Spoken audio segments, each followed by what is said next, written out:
څو کتابونه دي؟ 104 کتابونه آسماني را نازل سوي. 104 کتابونه دي د الله عز وجل د خوا چې را استول سوي دي. انبیاء علیهم الصلوات والتسلیمات 104 کتابونه دي. 4 خدا مشهور دي: تورات، انجیل، زبور، قرآن. 4 خدا مشهور لوی لوی کتابونه دي. او 100 بیا صحیفې دي. صحیفې 50 صحیفې پر شیس علیه السلام نازل، 10 صحیفې پر ادریس علیه السلام نازل، دا 10 صحیفې پر ابراهیم علیه السلام، 10 پر آدم علیه السلام. دا 100 هر صحیفه ځانته کتاب دی. نو 104 کتابونه دا اب زموږ عقیده یي. موږ پر کتابو ایمان لرو. 104 کتابونه آسماني نازل سوي پر انبیاو علیهم الصلوات والتسلیمات، او داغه ټول هم حق دي. او دا مو عقیده ده چې قرآن کریم اخرنی کتاب، مخکنی چې څه کتابونه و ټول په قرآن کریم منسوخ شول. قرآن کریم یې ناسخ سو. ناسخ اوس نه په تورات عمل روا دي، نه په انجیل روا دي، نه په زبور روا دي، نه په صحیفو روا دي. اوس په قرآن به عمل کیږي تر قیامت پورې. نو پر دې کتابو به دیم ایمان، او بل به ایمان لري د الله عز وجل پر انبیاو. انبیاء علیهم الصلوات والتسلیمات چې د الله عز وجل د خوا مخلوق ته راستول سوي دي د تبلیغ دپاره، د نصیحت دپاره، د هدایت دپاره، پر د ابدي ایمان.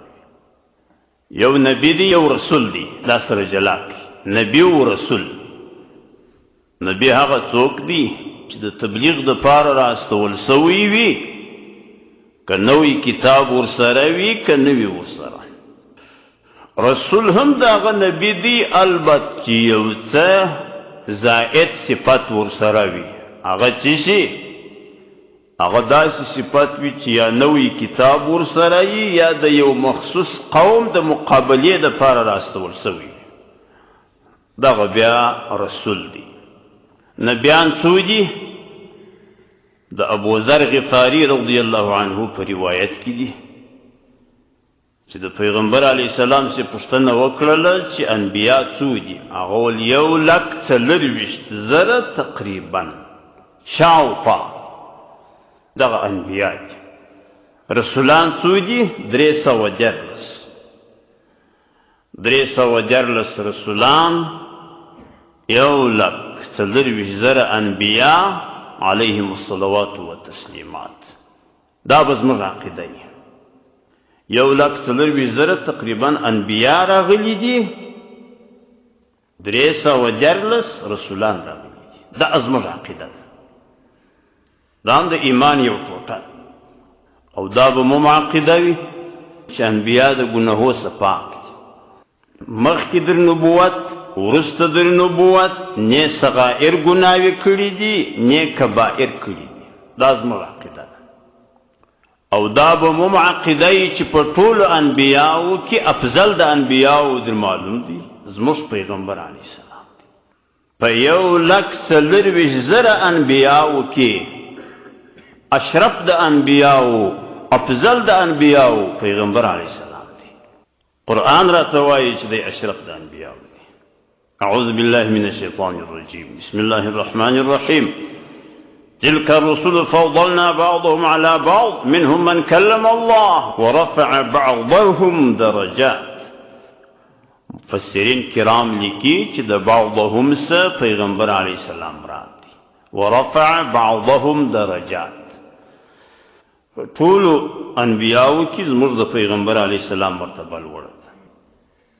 تاسو تفسیر کبیر مطالعه کړئ، د دغه آیات کریمه په تفسیر کې 19 دلائل امام فخر الدین رازی راوړي دي په دې باب چې پیغمبر علیه السلام پر ټولو انبیاو یې مرتبه لوړه ده.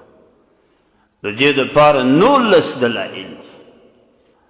اوس په هغه دلایلو کې یو دلیل دا دی الله عز وجل چې دا نورو انبیاو ندا کوي، نعره ورکوي، غږ ورکوي، په خپل نامه ورته وایي یا آدم اسکن انت وزوجک الجنه. ګوره په آدم یې نعره ورته وکړه. یا عیسی انی متوفیک، په عیسی علیه السلام یې ندا ورته وکړه. وما تلک بیمینک یا موسی ونادیناه ان یا ابراهیم. ګوره په خپل نامه ندا ورته کوي. په ټول قرآن کې بې څوک نه راوښي چې الله عز وجل دی پیغمبر علیه السلام ته ویلي یا محمد. په خپل نامه یې نعره نه ده ورته کړې. څنګه ورته وایي یا ایها النبی جاهد الکفار والمنافقین.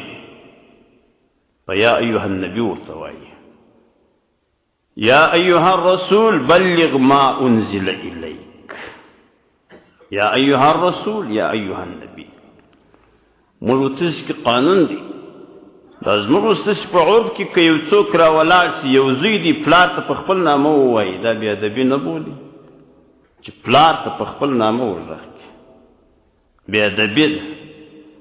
نو څنګه ورته وایي اغا جانه یا بابا یا بابک یا اغا په دغسې الفاظو. دا د تعظیم الفاظ دي.